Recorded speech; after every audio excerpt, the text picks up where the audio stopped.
the next speaker is Alexander Coupe. Isomorphism and tense mood, nominalizing morphology in Aoic languages, and how did it develop?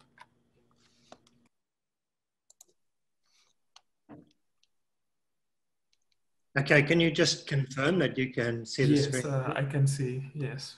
Okay, thanks. I'm going to unmute myself, okay. Okay. Okay, great. So thanks, thank you for joining me today, and thank you to Shobana, Jalia, and her team for making it possible for us to still have. Here's an outline of my talk. First, I'll give an overview of nominalization briefly, and then we'll look at examples of nominalization. Can I just interrupt for a minute? Marking, morphology, yes. Group of the Aoic languages that I've been working on for the last. So this is firstly, nominalization is pervasive. Yeah, would you like to have it stop? Yeah, this is the recording that you're playing. I can do it live if you like. Okay. Can we stop this one?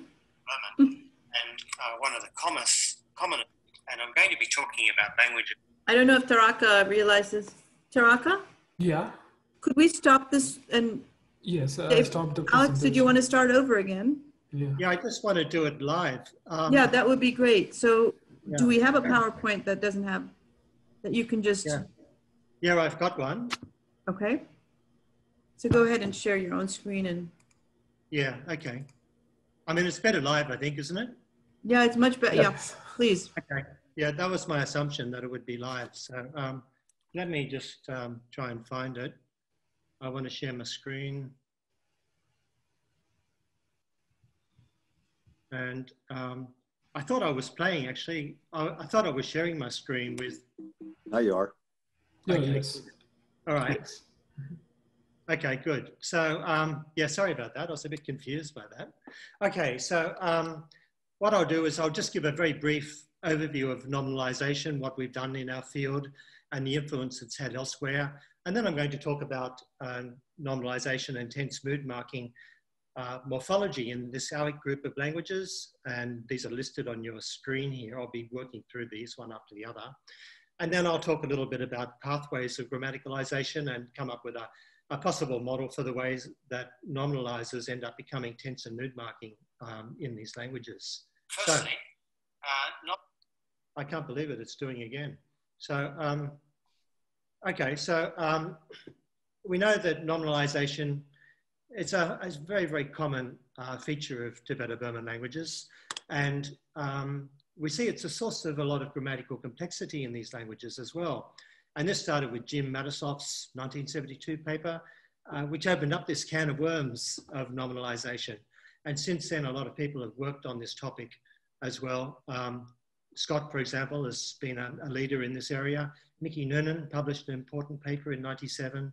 I ran a workshop at La Trobe University back in 2008 and then published an edited volume in LTBA. And I think this work collectively has been very influential for other people working in this area, such as this collection by Phung Ha Yap and colleagues published in 2011. Firstly, I still don't know why it keeps playing. This is just a slide showing a quick overview of functions. Yeah, I still don't know why it's playing. And I'm going to be talking about languages. Yeah, look, I'm just going to stop sharing and try and sort this out, okay? Because I don't know why it keeps playing over me. Are you clicking the share button on your PowerPoint? Yeah, don't do that. I don't have control of the screen. So, okay. Yeah, so, you want to click the share button on your Zoom, but not on PowerPoint.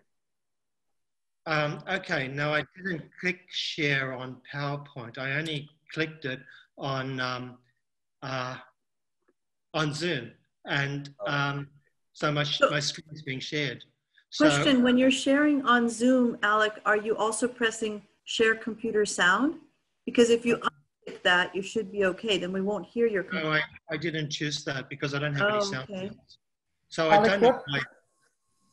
Yes, Stephen. What I've done in this situation is to go back into PowerPoint, press the record button and then press the button there's a little X there that allows you to remove the recordings that are attached to the PowerPoint presentation.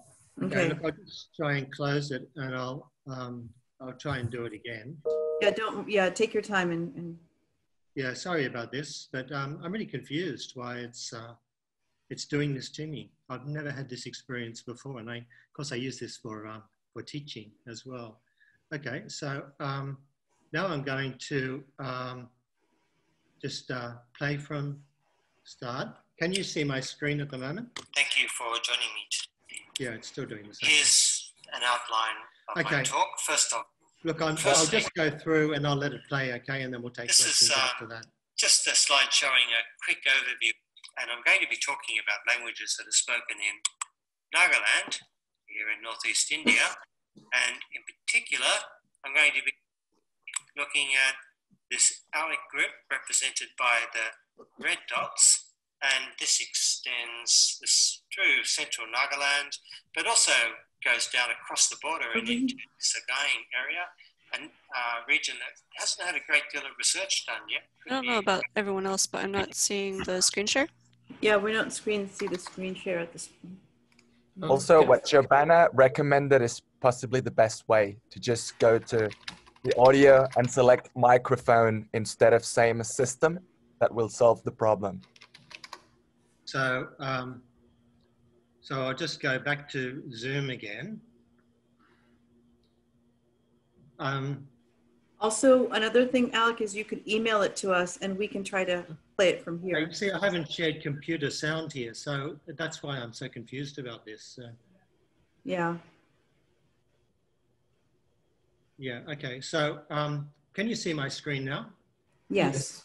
Okay, then good. Then I won't try and maximize it. I'll just go from here, okay? Okay. So terribly sorry about this, but as I said, I'm not sure why it's happening. Okay, so there's lots of nominalization functions in Tibeto-Burman. We've got lexical derivation with various adjunctive, locative, purposive, of course, relativization, nominalization, or well, noun modifying constructions, if you like. We've got genitivization, of course, and then we've got clausal nominalization of NP arguments consisting of whole clauses as well, functioning as arguments of matrix verbs, etc. We've got grammaticalization of aspectual marking, not quite as common, but still occurs. Certainly lots of grammaticalizations involving nominalizers and sometimes case markers as well to develop these case marking suffixes. And the thing I'll be looking at today, grammaticalization of tense and mood marking. And here's Nagaland. Here, the languages I'll be talking about are better shown on the next screen. We can see the red dots, the Aoic group, and I'll be presenting data on all of the Aoic languages that I've collected data on so far. What I'm showing here is the nominalizers and tense mood markers in Northern Sanctum, a language I've just been working on recently. You can see that the citation form and the nominalizer suffix here is identical to the past tense marker, which is interesting. And then the purposive nominalizer and the irialis marker are the same as well. So nominalization's working pretty hard in this language. I've got a couple of citation forms for you down here in 1 and 2. And here's some examples of nominalizing morphology. In our first example, we've got a kind of a relativization, I suppose, a nominalization / relativization. We see another one in 4. Like most of these Tibeto-Burman languages, there's a whole suite of nominalizing suffixes, and sometimes they seem to have overlapping functions. And we can see this here. In this case, we've got, well, I've labeled them nominalizer 1 and nominalizer 2 for the time being. They've got different forms, but they're doing basically the same thing.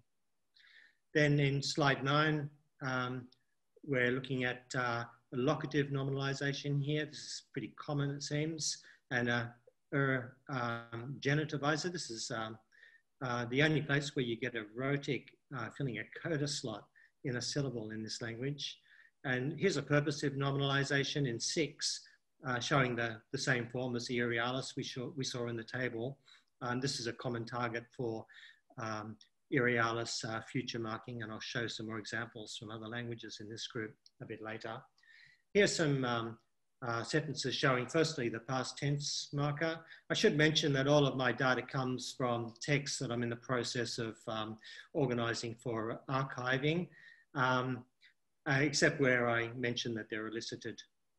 Down here we've got present tense marking. I just wanted to show this to you so that you can see it's quite different. It's not really relevant. Here are some more nominalizing forms being used to create a sequential converb suffix and another kind of a relativization down here. Then in slide 11, we've got little paradigms showing elicited forms of the tense marking. Here's our Irialis that I mentioned before with the form nung, and here's an elicited example showing its presence at the end of the verb stem here. So just to summarize sanctum, we've got this form cho, which marks past tense, and it's syncretic with a form cho, which is used for various nominalizing functions. And I've already shown you that the purposive nominalizer and the Irialis marker nung are isomorphic.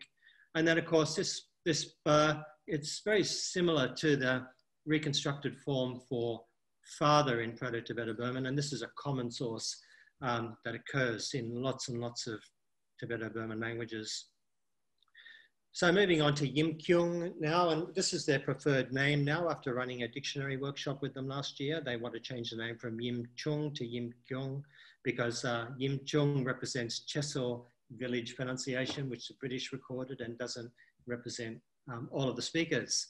So again, we've got a nominalizing suffix ba here, identical to a Irialis marker. Here are some examples of citation forms. These require a nominalizing prefix a as well as this form ki. And again, we've got a bit of variation. When I elicit verb forms, I get different nominalizers as well, showing the overlap that occurs in these languages. Here are some examples of genitivization, nominalization, and relativization. This form which we saw earlier, quite common in these languages for genitival marking.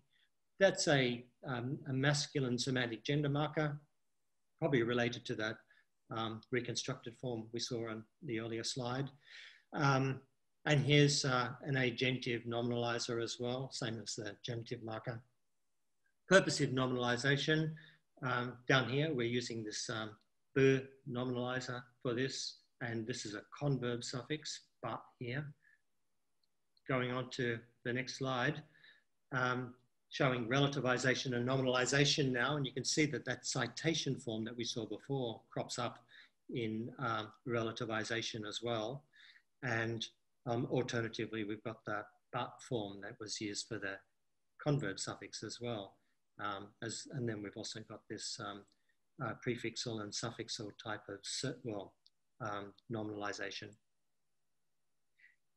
This slide shows tense mood marking, and here's this form cho turning up again, but now it's a present tense marker in this language. And sentence 17 is demonstrating this but being used as an Irialis marker. Notice here that the past tense is encoded by a zero morpheme, and that seems to be common in the languages, and it leads me to conclude that there must have been just a mood marking system in this language with an overt Irialis and an unmarked Realis mood, which ended up getting rejigged after the grammaticalization of all of this tense mood marking morphology. Okay, so to summarize the Yim Kyung data, we've got this nominalizer ba used for relativization, gender marking as a converb suffix as well, and also as a Irialis marker. Past tense is unmarked, like in ao, and this form cho, which is used for present tense, is identical to the past tense marker cho of Northern Sanctum. Now looking at Lota, and again we've got a lot of syncretism here with citation forms cropping up. This form chop, oh, I should have had the glottal stop on there. Sorry about that. So the citation form chop is the same as a past tense form chop here. And we've got this interesting form, which is a voice labiodental fricative, which is also a nominalizer, cropping up as an Irialis marker. Here are some citation forms in 18 and examples of nominalization and relativization. We've got this form here, and there's a chop as a past tense marker at the end of the clause. Just wanted to show you some data from Herring's 1991 paper. She noted that the labiodental form and the O form are exchangeable without any change in meaning here. I don't know what to make of this yet. I still need to do more work on this language. And slide 21 is now showing tense mood marking in Lota. And you can see the past tense form here with a postposed A argument. And there's the V form down in 23 showing the Irialis form. So to summarize Lota, we've got this attributive marker, a nominalizer, a V, and it's syncretic with the Irialis marker. And that past tense chop with the glottal stop, it's almost identical to what we've seen in Northern Sanctum, the past tense, and the Yimkyung present tense marker. Moving on now to Zhongli. And again, we've got quite a lot of syncretism here. We've already seen this, this form cropping up as an agentive nominalizer and as a genitivizer. In the Aoic language, well, in the Ao group or Ao dialects, it's used as a present tense marker as well. Here are some citation forms in 24. And here are some examples in sentences. You can see this but is being used as a nominalizer here to create a relative clause here with time being the head. And it's also that form being used for agentive nominalization in 26. In slide 25, we can see that, again, we don't have an overt morpheme for marking past tense in Zhongli. There's cropping up as a present tense now. And we've already seen its agentive function there in 29.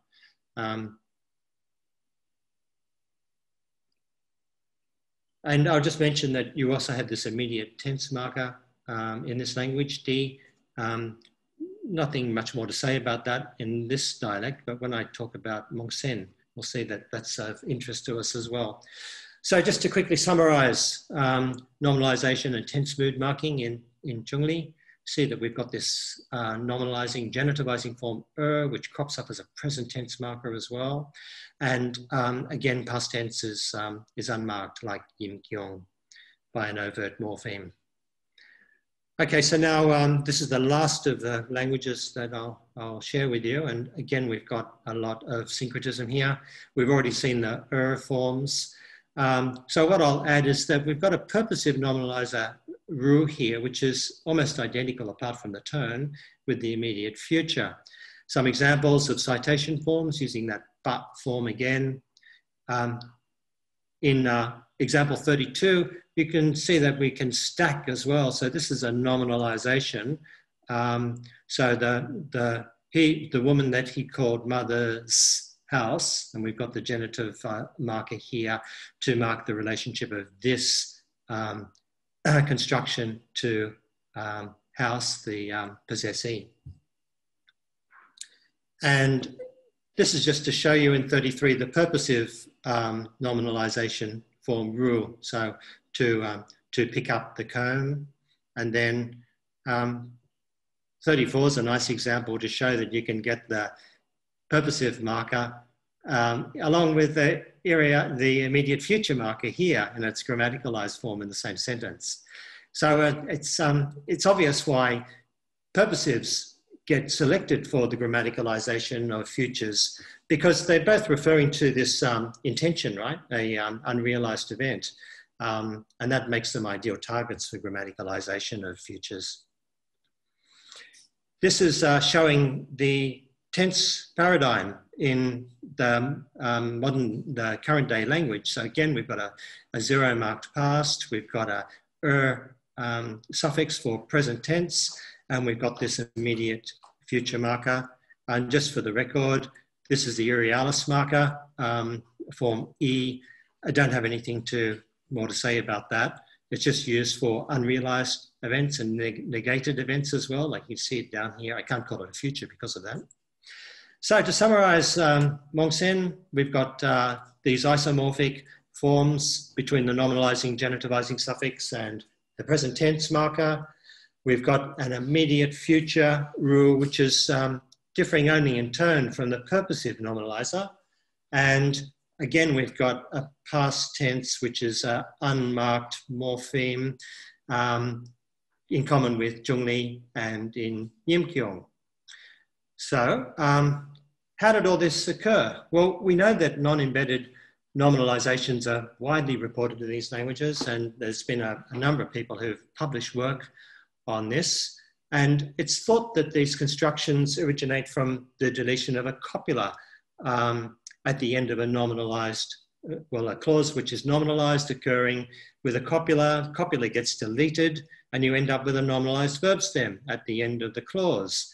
And it seems that the clause final nominalizers end up becoming reanalyzed as tense markers, and that puts them in paradigmatic opposition to the mood markers that are already there.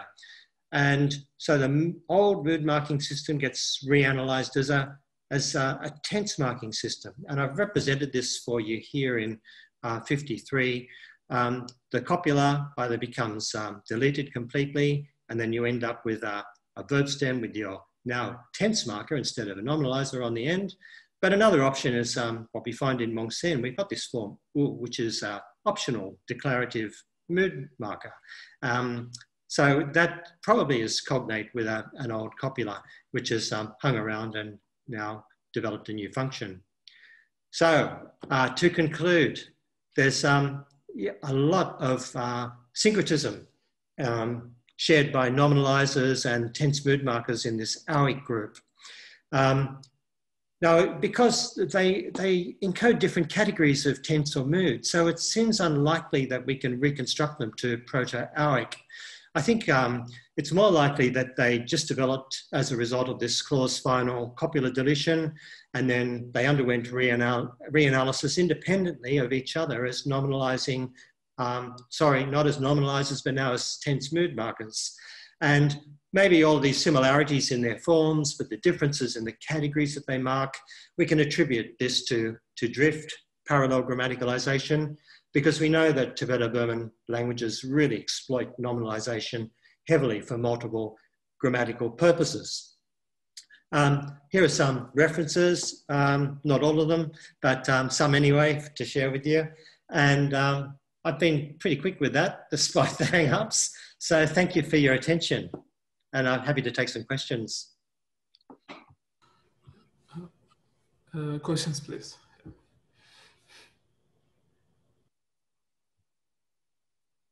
Any questions? Shovana? Oh yeah, I had a couple questions, but I was waiting to see if anyone else had any. We have a question in the chat. Out of curiosity, could the Lota V be connected to the pa suffix in other languages? Sorry, to the what? So to the pa suffix in other languages? Yeah, I suppose it could be. I mean, yeah. I mean, they're phonologically similar, right? So you're going from you're going to a lenited form. So yeah, that's a possibility. But as I said, I haven't really done a great deal of work on Lota yet, so I haven't explored this. I mean, so I was wondering if there were any examples of a copula actually still remaining, so we could see that example. Did you show us one and I just missed it, or? Which slide are you referring to? Oh, in these examples, what we're saying is that there was a copula at some point, copula gets deleted, then the subordinate clause marker then gets reanalyzed. Right.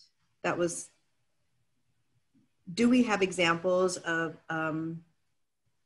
how robust is that copula spot anymore for these languages? Does it exist at all, or is it?